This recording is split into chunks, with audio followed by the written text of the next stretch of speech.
Welcome back to another episode of the Video Pals podcast. Today, Josh and Mike, we will be talking about what gear do you need for video production. So Mike, when you were starting out in video production, what gear did you buy? What did you think was most important? Well, I think the gimme in this whole thing is a camera. Right. Right. And I know a lot of us will spend a lot of time on cameras, so I don't think we need to spend too much time on that. I got a camera. Back in my day, it was the Canon T2i. That's what I started off with. But that was the first thing that I had for the longest time. And then I realized there's more to the game. How about you? Yeah. My first camera was a giant VHS shoulder camera. That was before my day. Because I started making videos when I was 10. And that's what we had back in the 90s. Anyway, so yeah, most people like to major on camera. One thing I'll say about cameras, once you get to a certain point with cameras, it's diminishing returns. If you are not like shooting movies, if you're not really high up in the world of video, if you're making corporate videos, things like that, once you're spending a couple $1,000s on a camera, the differences become diminishing returns. Yeah. Big time. We've decided to go with Sony. So we use like Sony FX6, FX3, FX30, A7S III. Yep. Mike's also got an FS7. Before we were on Sony, we were running Blackmagic cameras. So I had like the Ursa, I had the Pocket 4K, we had a Pocket 6K that you had. So we were in that realm. Before that, it was Panasonic, GH4s and stuff, and Panasonic, Lumix. Right, and before that, before I went Panasonic, I was also on like Canon T2Is, 70s, that kind of stuff. Yep. DSLR Revolution, and before that, it was all video cameras that no one knows what they are anymore. So a bunch of letters and numbers. Yeah, letters and numbers that nobody knows. But the Canon XL1, I wanted that camera so bad when I was in high school, and I bought one finally. So gear does matter. Cameras do matter. But once you cross a threshold and your camera's like, okay, it does 4K, it can do 4K 60, it has some form of log, it has about 15 stops at dynamic range, it's like, okay, now at that point, the camera can do the job, the camera's not the problem. Now it's the lens, now it's the lighting, now it's the sound, now it's your skills and abilities, now it's all these other things. So cameras are important. And if you have a $1,000 camera, you probably do need a better one, but if you've spent $3-4 grand on a camera, it's probably good enough to do the job. If you're getting started out. Well, I'll throw this caveat in there. I have a $500 camera, which is the FS7. I'm talking retail prices. Brand new retail prices, because you can actually. Here's the diminishing returns he was talking about, and I'm not going to spend too long on this, but because cameras have gotten so good to a certain point, my FS7 can do 4K 60 and 10-bit 422 all live in the codec. So it could stand up with any of these cameras. It's 10 years old. So right now you can reach back in time and get a cheaper camera that'll fit your budget. But you brought up a good point. Lenses. I think lenses is a big deal. Now people underrate the value of lenses, I feel, when they're getting started. So we're kind of, like I said, it's a gimme for the camera. I almost kind of think it's a gimme for the lenses, but we don't want to gloss over that. You need to get a good lens. This is one of the lenses that we use for production constantly. Now we have a plethora of other lenses, but if you're getting one lens, something like this for a Sony or an equivalent. So this is the equivalent to a 24-70. Right. So like a 24-70, 2.8. This one's a Tamron. Yep. For Sony cameras. Right. Yeah. For our Sony cameras, but for whatever camera you're using. The other thing is just the myth that full frame really, really, really matters. It has its purposes. It's great. We've decided to go with mostly full frame cameras, but you don't have to have a full frame camera. Getting a full frame camera is not going to magically make everything you do look better. Nope. It'll magically make your money go away. So what full frame cameras will magically do is magically make you spend twice as much on lenses. Because all full frame lenses are magically twice as much, or more. So, and again, this video, with this point, we're kind of targeting those who are new or getting started. So Full frame is fantastic and it can do a lot of great things, but it is not going to magically make your videos better. It will make your depth of field shallower. And before I went full frame, it was the Sigma 18-35 f1.8 on a crop sensor, and boy, we made that look fantastic, because that is a fantastic lens. If you're like on a budget like that, I mean, that is like the killer. That's like the killer go-to lens. I still have mine. You still have yours. I don't think I'll give it up because it's too good of an image. Yeah. For what you could sell it on the used market for. And there's no way I'm giving it up. Yeah. Yeah. And the other thing with gear, especially when you're getting started, but really for your entire career, buy used. Buy used. It's like a car. You drive it off the lot and the value goes down. Like, why are you buying a brand new lens, a brand new like, there's times for it, right? Like, and there's reasons for it. But generally speaking, if you're trying to save money and you're trying to get the most bang for your buck, buy used. Yeah. How much did you get your FS7 for? How much was the FS7 when it came out? When it came out, it was somewhere around, I think it's somewhere between $9,000 and $11,000. So we'll call it 10 grand. 10 grand. And that's ridiculous. It's 10 years old, and how much did you get it for? It's 10 years old, and because it was on the used market, I was able to make a deal, and I got it for $850. But because I flipped other cameras, I flipped like a FS5, and made a profit off that, $300 profit. To that one, $500, $550 out of my pocket. So that camera is worth less than 10. You know, it's for sale. Less than 10% of its retail value. That's huge. And that hurts. No, it hurts. Dropping 10 grand and then watch it go down to, hey, I sold it for $850, man. We made a great profit. Well, I mean, it happened to me. I paid $5 grand for a Blackmagic Ursa when they first came out, and I ended up selling that a couple years ago for $1,800. I was like, oh, that hurt. Yeah. So if you can buy used, because we're starting to rant a little bit. There's other times where you get into bigger business and you're like, I just need the tool to get the job done. So get it done. But that's a different story. But when you're trying to save money, your kit lens that comes with your camera, that'll get you something. But you want to step up to something a little better. Yeah. If you're on a crop sensor, something like a Sigma 18-35 is just a killer go-to lens. Obviously, everyone needs some kind of like a nifty 50 if you're getting started, because you get some good stuff with something like that. But at some point, start playing with vintage lenses. Start playing with anamorphic lenses. Start playing with other like vintage lenses. Is the reason they're popular is because you can get a cool image for a low price.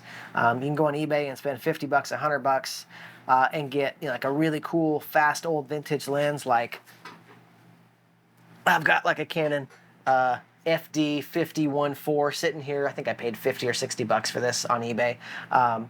So anyway, that kind of stuff is fun. But the bottom line for that, I think, is you want something, if we're talking about you're starting off with a budget, you want something that's going to be able to work for you to get started making money. So this is the all-rounder, and this is going to work for you for years. If you don't even want to purchase anything else, like you just said, you're going to want to, but this is what you need. I think the next thing, this is an absolutely you have to, you need a light and a modifier. Yeah. Yep. A light and a modifier. I don't have any on the shelf right here, but LED panels that both of us started, our gear kits. Well, I can't say I did that because there were no LEDs back in the day. Back in my day. Back in my day. We used light bulbs. Right. They were hot. But when I started my current business in 2012, it was LED panels. Yeah. And so, and they were, it was a Yongnuo. It's like $150 for the panel, and then you buy some batteries, and so you're like $200 done for a nice little LED panel. It's bicolor and whatever. And similar stuff's on the market now. But something like that is a great get started light kit. But then, like Mike said, you want a modifier because you don't want to shine that light right at somebody. You're going to get a nice hard light with weird shadows. So you want to get some kind of a modifier. If you're going cheap, get an umbrella, a shoot-through umbrella. And boom, it does the job. I did that for the beginning of my career. It does not look good. It makes you look like a photographer. Yeah. But who cares what you look like? The image looks good. I had a panel. I had the panel he's talking about. And then the little holder came with a hole. You put your little newer umbrella. Cute little $20 newer shoot-through umbrella. Yeah. I think they're like $10 now. But But the amount of diffusion it comes with, because LED light panels, I know you've heard of COB lights and the big chip lights and the apertures and all that, but when you're talking about LED, a bunch of LEDs in a panel, it's inherently soft already. It's a larger source. And then individuals spread more. So now you have already starting off a little bit softer than one source, one big chip, and then you put that umbrella in it. I was very surprised. I look back at some of my old work and I'm just like, janky tools, but it produced a good result. I look like a photographer on set with a little camera and a little light with an umbrella, but the result was really good for a good budget price. Well, and if we're talking janky tools that work, shower curtain. A frosted shower curtain. Everybody's saying that works. $10. What? I made movies with frosted because I was 16. I didn't have the money for any of this stuff, and all we had was literally Home Depot like floodlights. Because back in my day, it was Home Depot floodlights through a shower curtain. So it was hot. It took a lot of electricity. It was horribly ugly and janky looking, but boy, did it work. It works. And so you don't have to even get the $200 LED light. You can go to Home Depot and get an LED light for $20. Yes. Yeah, I did that too. Right? So, I mean, there's all kinds of budget solutions. The point is not to do a whole budget because there's lots of that. But anyway. Yeah, we can do another show on that one. We could do a whole nother show on Home Depot lights and a shower curtain because it works. Because the principles are the same. Yeah. Anyway, So light and a modifier. Next thing you're going to need is sound, right? So you need some kind of microphone. Again, if we're talking budget, literally anything besides the mic on your camera will sound decent. Yes. So you can buy, I'm not going to say the cheapest, but you can buy like a $20 plug-in lav mic and then buy like a $5 extension cable and plug that into the mic jack on your camera, have someone this far away. I'm getting flashbacks. Right, because we all did this at some point because we couldn't afford wireless. And so for $30 for a mic and an extension cable, you can have decent lav mic audio straight into your camera. Yeah. It's totally decent. I'm sure you've seen many people on YouTube talking about, hey, You bad don't- sound ruins your whole video. You don't have to spend a couple $100s on a Rode or a DJI or a Hollyland wireless system. Sure, everyone's got it and everyone likes to hold it and look cool like some kind of influencer person. I'm not going to talk about that. But mics are not held. Don't do that. Just if you're making it, don't do that. Don't do that. Don't do that. But the systems, there are cheap solutions for decent sound. It doesn't have to be $1,000 shotgun mic, to have decent sound. Does that sound better? Absolutely. And we love ours. But at our production level, we can't be running around with a $20 microphone. I can't charge a client $10,000 and show up with a $10 microphone. So you have to have the right tools for the right job. But as you're getting started out, there are very affordable options.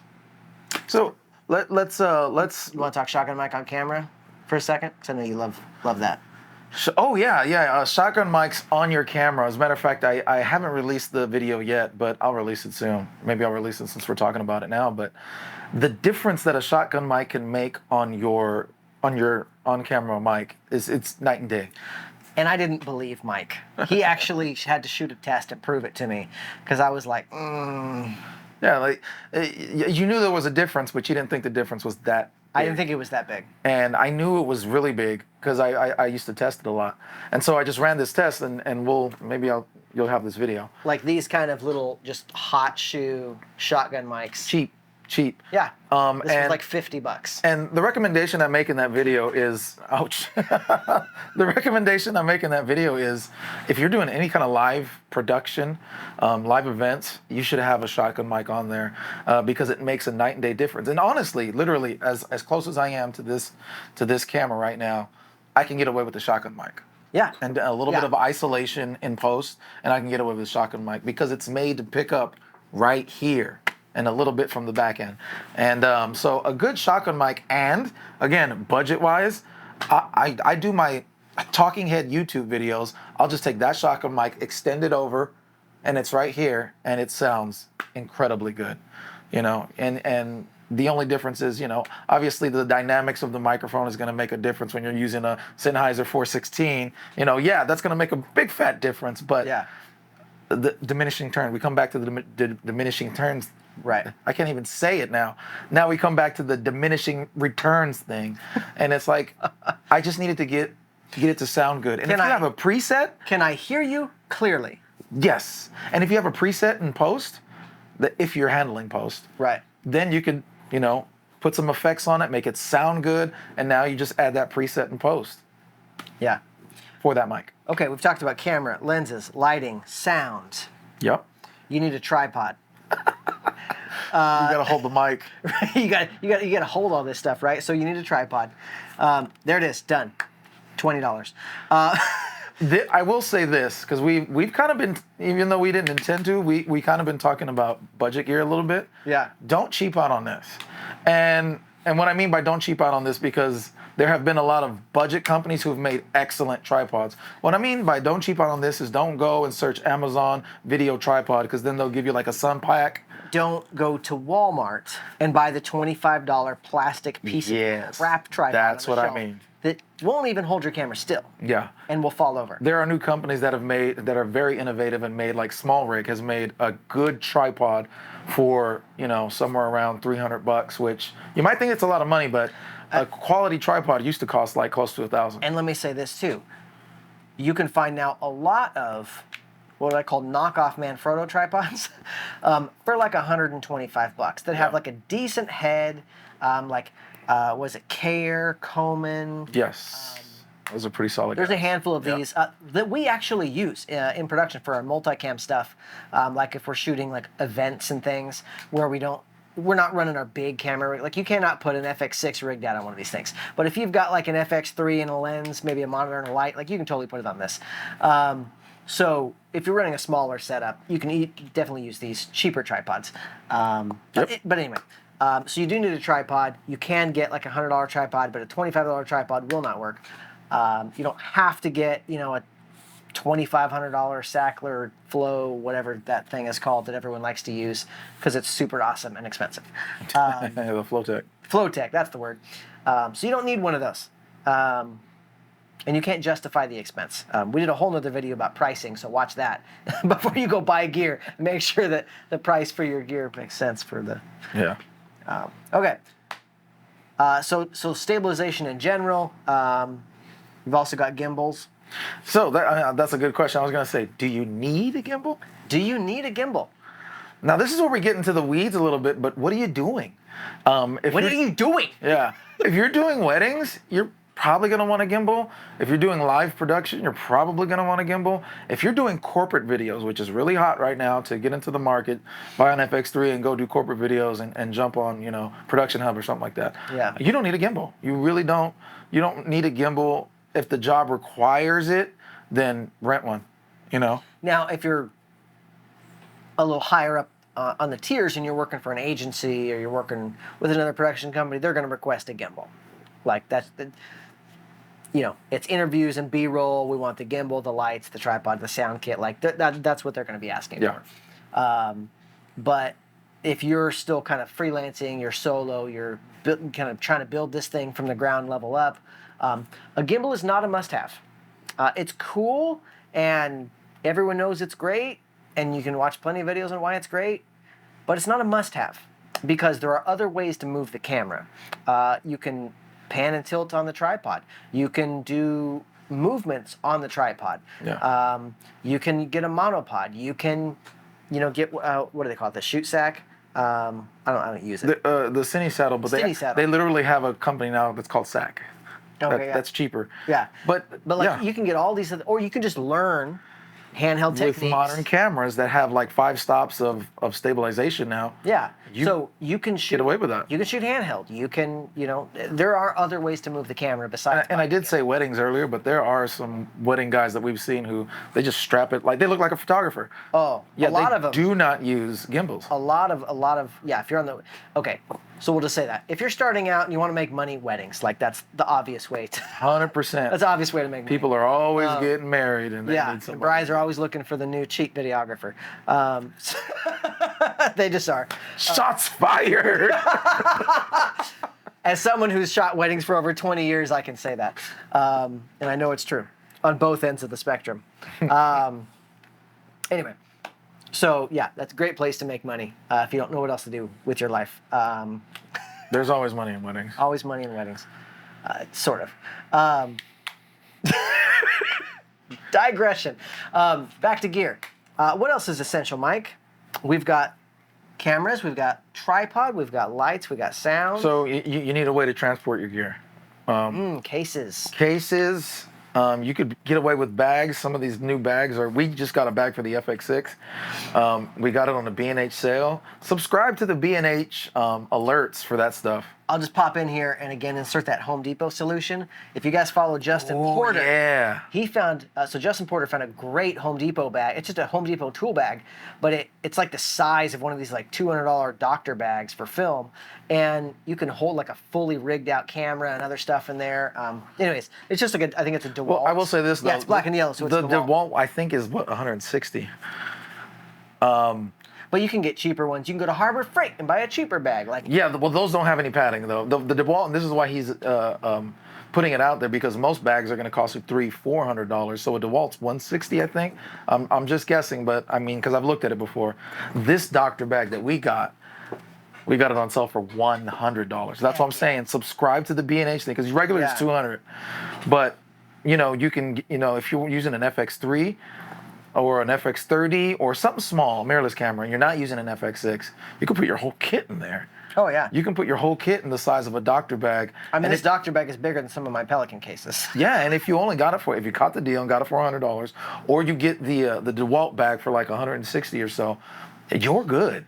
Yeah. You don't need a fancy case. You don't need a Pelican case. You can, again, go to Harbor Freight and get an Apache case. Yeah. It's a Pelican style case that they're cheap. Cheap. And they're padded and dividers and all this stuff. So anyway, there's lots of options, but you want to keep your gear safe, so get some kind of case, even if it's literally a suitcase with clothes in it for padding. Like, get something. I would also suggest, since we're running out of time, I would suggest getting like a Wagon to start out with if you don't want to pay any real money. If you want to pay some money, that Walmart Wagon. Yeah, if you want to pay some money, I would say go and get the Rock and Roller. It's going to be worth every dime, and even though we've upgraded to like a production cart, still use the Rock and Roller because it's so excellent. Yeah. Josh is not gentle with his equipment, and yeah, it's still survived the Josh test. So yeah, my Rock and Roller cart, I think I paid like $200 for it 10 years ago. Still rolling. Yeah, and it carries a lot of gear. It goes. You pack that thing. It opens up to a regular section, and then you can extend it, and oh man, it's worth its weight in gold. It really is. Yeah. But if you don't have the budget for that, go Walmart, get yourself a little red or blue Wagon, but it carries it for you. I remember back when I started, I was literally carrying everything in bags. I was like a client. I was shooting his music video. He was carrying my gear for me, and he literally said, "Yeah, Wagon would be good." And I was like, "A Wagon? That's a great idea." And I bought a Wagon. Anyway. You know when your clients start helping you carry gear, you know you look pathetic. It was at night though, so yeah, it's a little sketch. We're in the middle of a park, shooting a music video at like 12 at night. Oh man. Yeah. Bottom of the barrel clients. Yeah. Not that guy was a bad guy. It's money, budget. Yeah. Well, okay, I'll just say that. We made a whole nother video about pricing, but check it out, by the way. A lot of the bottom of the barrel clients, in my experience, have been like the greatest, nicest people that I've liked working with. There's nothing against bottom of the barrel clients. It's just that they just can't afford, the higher prices. Yes. And when you do grow and you watch our other video and you're charging 10 grand, and you go to fire these bottom of the barrel clients, sometimes it's hard because you're like, oh, they're kind of like friends and I like them and whatever. But anyway, it's business. You have to keep in business. That's a whole other video. It's not personal. It's business. It's not. It's not you, it's me. I have to charge more money. I have kids to feed. Yeah. I can't feed my kids with kindness. Anyway, I think that about does it for this video. Some budget gear recommendations if you're starting out, and some essentials of what you do need, don't need. Don't forget memory cards. Okay, memory cards. Don't cheap out on memory cards. That is one thing do not cheap out on. We almost don't get Lexar. I'm just kidding. Lexar. Sponsor us. Oh, man. I will also say this. We didn't say it, but a little cheap recorder. Audio recorders. Audio recorder is very good if you're going to be doing live productions, because you can have your cool microphones, but if you have no way to like record the feed, you're stuck. Yeah. And And a good phone can kind of opt for some of that. Like I got the new iPhone, shoots ProRes. I can always use this as a second camera. Right. Also, I can use this as a first camera sometimes. I do. It's definitely for my vlogs. I can also use this as a recorder because it has USB-C now. There's so many things that you can use it as. So, yeah. Yeah, we could keep going and going, but we will stop. You need gas. Gear acquisition syndrome. Get it all. Welcome to starting your journey in video production and spending more money than you've ever made or will make in your life on gear.